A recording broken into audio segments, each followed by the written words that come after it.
The news কাউন্টার.এ আপনাদের সকলকে আরও একবার স্বাগত। আপনারা জানেন যে অতীতে মুর্শিদাবাদকে কেন্দ্র করে বাংলার রাজনীতি বহুবার আবর্তিত হয়েছে। ভাগীরথীর গঙ্গার জলের সঙ্গে সঙ্গে অনেক জায়গার জল গড়িয়ে অনেক জায়গায় পৌঁছেছে। এবারের বিধানসভা নির্বাচন, যেটা আগামী 2-1 মাসের মধ্যে অনুষ্ঠিত হতে চলেছে, সেই রণাঙ্গনের ক্ষেত্রেও মুর্শিদাবাদ অত্যন্ত গুরুত্বপূর্ণ ভরকেন্দ্র হয়ে উঠবে বলে আমার ধারণা।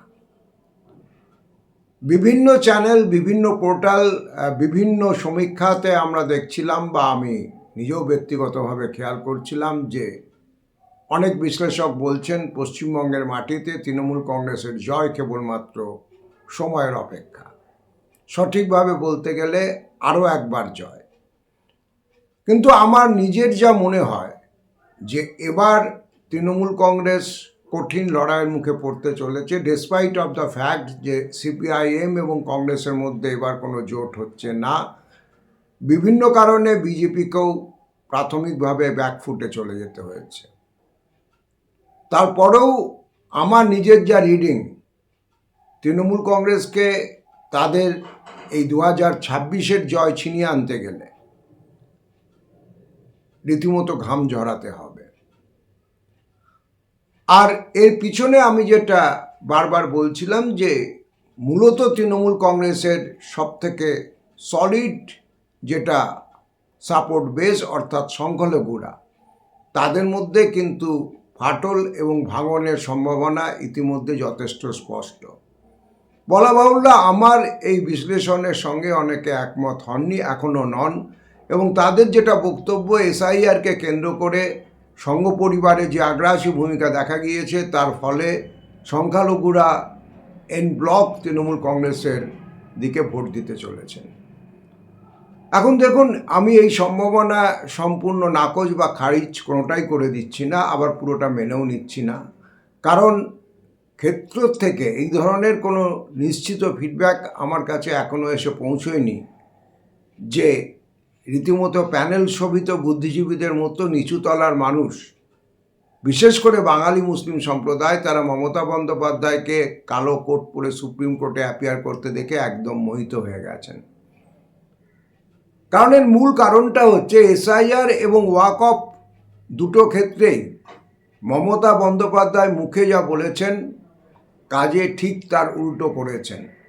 এখন শেষ মুহূর্তে মাদ্রাসা খাতে টাকা বরাদ্দ করে অথবা কালো কোট গায়ে দিয়ে সুপ্রিম কোর্টে অ্যাপিয়ার করে কতটা ড্যামেজ কন্ট্রোল তারা করতে পারবেন, এ ব্যাপারে কিন্তু আমি নিজে সন্দিহান। যাই হোক, আমি আজকের বুলেটিনের মূল যে বিষয়, মূল যে আলোচনার জায়গা আমার মুর্শিদাবাদ, তাতে ফেরত আসি। এবং আপনারা প্রত্যেকে এটাও জানেন যে 2021-এর বিধানসভা নির্বাচনে মুর্শিদাবাদে তৃণমূল কংগ্রেস সুইপ করেছিল। 22টি আসনের মধ্যে 20টি তাদের ঝুলিতে গিয়েছিল, 2টি পেয়েছিল ভারতীয় জনতা পার্টি, এবং বাম কংগ্রেস সংযুক্ত মোর্চা শূন্য হাতে ফেরত এসেছিল মুর্শিদাবাদ থেকেও। তাহলে কি প্রেক্ষিতে আমি এবার বলতে চাইছি যে মুর্শিদাবাদেও তৃণমূল কংগ্রেসের লড়াই কঠিন হয়ে গেছে। কারণ বিধানসভা, মানে গত বিধানসভা নির্বাচন বলুন, লোকসভা নির্বাচনের যা ফলাফল বলুন, সবই তো তৃণমূল কংগ্রেসের সম্পূর্ণ অনুকূলে গিয়েছে। কিন্তু দেখুন, এই পরিসংখ্যান আমাদের সামনে এবং আমাদের সকলের সামনে থাকা সত্ত্বেও আমি আবারও বলছি যে মুর্শিদাবাদ, যেটা আমাদের রাজ্যে 22টা আসন প্রোভাইড করে রাজ্য বিধানসভায় 294টা আসনের মধ্যে, এবং তৃণমূল কংগ্রেসের যে নিরঙ্কুশতম গরিষ্ঠতা, সেক্ষেত্রে মুর্শিদাবাদের অবদান 2021-এ নিশ্চয়ই ছিল, এটা প্রত্যেকেই স্বীকার করবেন। এতৎসত্ত্বেও আমার কাছে গ্রাউন্ড যা ফিডব্যাক অ্যাজ অন ডেট, যদি কংগ্রেস এবং বাম আইএসএফ জোট হতো নির্বাচনী সমীকরণে, তাহলে তৃণমূল কংগ্রেসকে 5টার বেশি আসন পেতে হতো না। এবং এখনও আমার নিজের হিসেবে 3টি বা 4টি আসন, কান্দি, জঙ্গিপুর, রঘুনাথগঞ্জ এবং যদিও রানীনগরে সৌমিক হোসেন কনফিডেন্ট ওই আসনটু তিনি পাচ্ছেনই। লোকসভার পরিসংখ্যান অবশ্য অন্য কথা বলছে, কারণ রানীনগরে মোহাম্মদ সেলিম এগিয়েছিলেন লোকসভা নির্বাচনের পরিসংখ্যান অনুযায়ী। আমার যা ফিডব্যাক, আর কোনো আসনই তৃণমূলের পক্ষে নিশ্চিত নয়, বিশেষ করে যদি দেখা যায় যে ওখানকার সংখ্যালঘু মানুষ এবং অসাম্প্রদায়িক মানুষেরা, মুর্শিদাবাদের সাম্প্রদায়িক যে মৈত্রী দীর্ঘ শতকের পর শতকের ঐতিহ্য রয়েছে, সাম্প্রতিক কিছু মৌলবাদী তৎপরতায় দুই শিবিরে, হিন্দু মৌলবাদ এবং সংখ্যালঘুদের মৌলবাদী শিবিরের তৎপরতায়, যেটার বুনট নষ্ট করবার একটা চেষ্টা হয়েছে, তার বিরুদ্ধে মানুষ, খেটে খাওয়া মানুষ, সাধারণ মানুষ, তারা যদি সিদ্ধান্ত নিয়ে নেন যে তৃণমূল কংগ্রেস এবং বিজেপির বিরুদ্ধে যার জেতবার সম্ভাবনা বেশি, তিনি কংগ্রেসের হন, আইএসএফের হন, বাম প্রার্থীদের হন, তাহলে পারে আমরা তাকে ভোট দেব, সেক্ষেত্রে কিন্তু তৃণমূল কংগ্রেসের আসন সংখ্যা ভয়ঙ্করভাবে কমবে। আমি রাজনৈতিক সম্ভাবনার থেকে আবার একটু বেরিয়ে গিয়ে পরিসংখ্যানে ফেরত আসছি।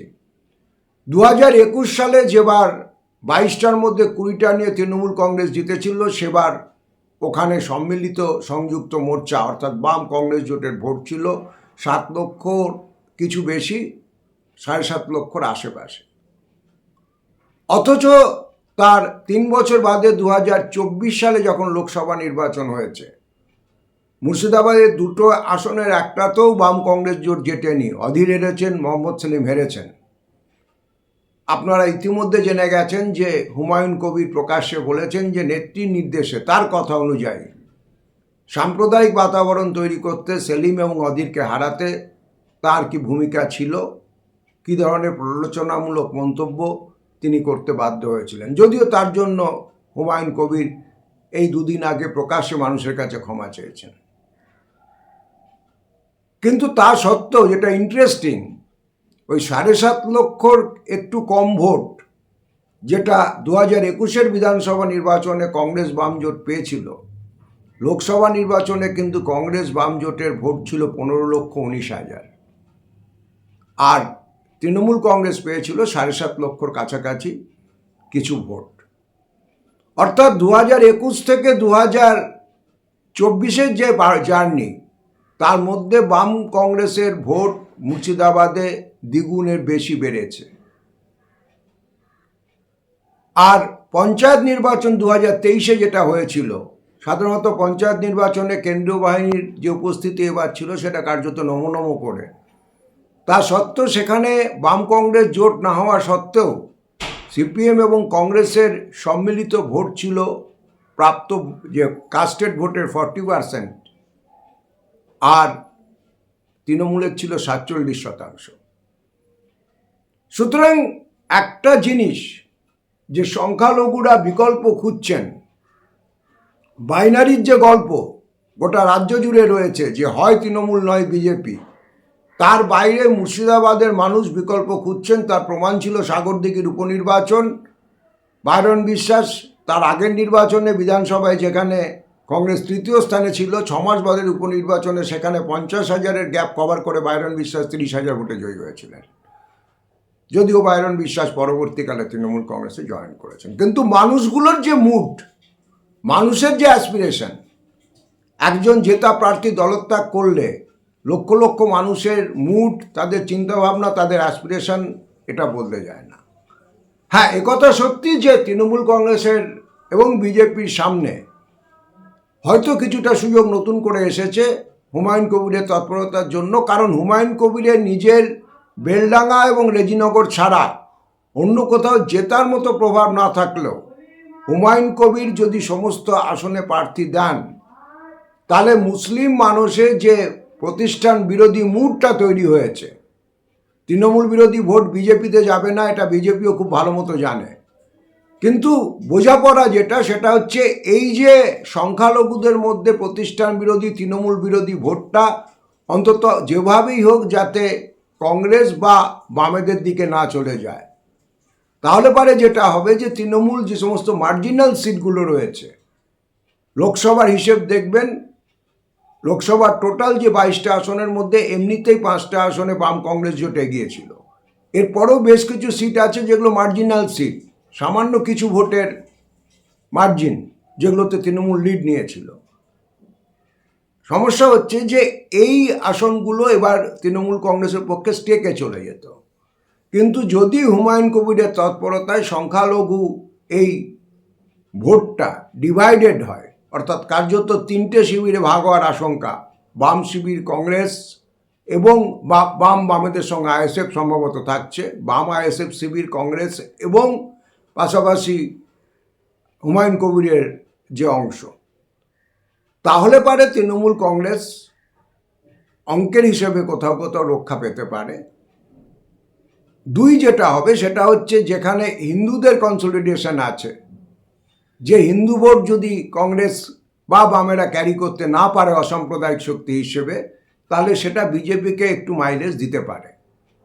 গত বিধানসভা নির্বাচনে দুটো কেন্দ্রে বহরমপুর এবং মুর্শিদাবাদে বিজেপি জিতেছিল।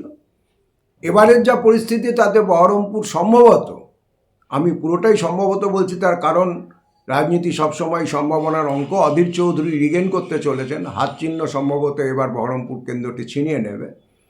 কিন্তু মুর্শিদাবাদ ছাড়াও বরেয়াতে এই মুহূর্তে বিজেপির অবস্থা ভালো। এখন যদি এই সংখ্যালঘু বিরোধী ভোট, হিন্দু মৌলবাদ বিরোধী ভোট বা হিন্দুত্ব বিরোধী ভোটটা যদি বিভাজিত হয়, তাহলে বিজেপির পক্ষেও কিছুটা গেন হতে পারে। আমার নিজের ধারণা যে এই সমস্ত অঙ্কের উপর দাঁড়িয়েই হুমায়ুন কবিরকে মঞ্চে আমদানি করা হয়েছে। কিন্তু এতৎসত্ত্বেও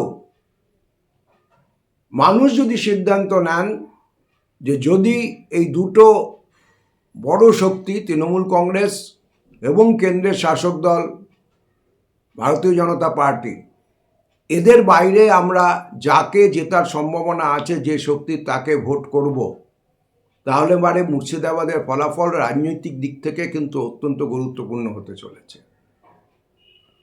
কংগ্রেস যে সমস্ত আসনগুলোতে জয়ের গন্ধ পেয়েছে সেখানে ইতিমধ্যে নামতে শুরু করেছে, যার মধ্যে বহরমপুর রয়েছে, নবগ্রাম রয়েছে, আরও কয়েকটি কেন্দ্র রয়েছে। বামপন্থী নেতৃত্ব, আমি জানি না তারা এখনও জোটের কোনো নতুন সমীকরণ ভাবতে বসে আছেন কি না, কিন্তু বাস্তব ঘটনা হচ্ছে যে যদি সিপিআইএম এবং বামপন্থী নেতৃত্ব সর্বশক্তি দিয়ে এই মুহূর্তে নামতেন, তাহলে তাদের পক্ষেও কিন্তু ডোমকল, রানীনগর, জলঙ্গি এরকম একাধিক আসন ছিল যেটা তারা জয়ের দোরগোড়ায় হয়তো পৌঁছে যেতেন। এবং সবথেকে বড় কথা যে মুর্শিদাবাদ রাজনৈতিক রসায়নের পক্ষে অত্যন্ত গুরুত্বপূর্ণ। দুই শিবিরের মৌলবাদীরা মুর্শিদাবাদে এই মুহূর্তে চূড়ান্তভাবে তৎপর, কারণ যদি কোনো সাম্প্রদায়িক মেরুকরণ ঘটানোর নতুন অস্ত্র খুঁজে পাওয়া যায়, সেটা মুর্শিদাবাদকে যে কেবলমাত্র প্রভাবিত করবে তা না, তার অভিঘাত সেটা গোটা পশ্চিমবঙ্গে পড়বে। সুতরাং সেক্ষেত্রে ভোটের অঙ্ক সরিয়ে রেখেও মুর্শিদাবাদের একটি মিশ্র জনসংখ্যা অধ্যুষিত জেলাতে অনেক বেশি করে সক্রিয় থাকবার কথা বামপন্থী নেতৃত্বের, কিন্তু যে কোনো কারণেই হোক, the reasons best known to them, গ্রাউন্ডে কিন্তু সেই সক্রিয়তা এখন অবধি আমাদের লোকজনের অন্তত চোখে পড়েনি। সুতরাং যদি সিপিআইএম সত্যি মুর্শিদাবাদের ব্যাপারে সিরিয়াস হয়, আমার বিচার বুদ্ধি যা বলে কাল বিলম্ব না করে অবিলম্বে মুর্শিদাবাদের মাটিতে তাদের ঝাঁপিয়ে পড়া উচিত। আমাদের কমেন্ট বক্স খোলা থাকে, আপনারা আপনাদের মতামত অবশ্যই জানাতে পারেন। আর যদি আপনারা মনে করেন যে TheNewsCounter.s এর মতো একটি নিরপেক্ষ চ্যানেল চালু থাকুক, সক্রিয় থাকুক, অনুগ্রহ করে সাবস্ক্রাইব করবেন। দেখা হবে পরবর্তী এপিসোডে। সকলে খুব ভালো থাকবেন।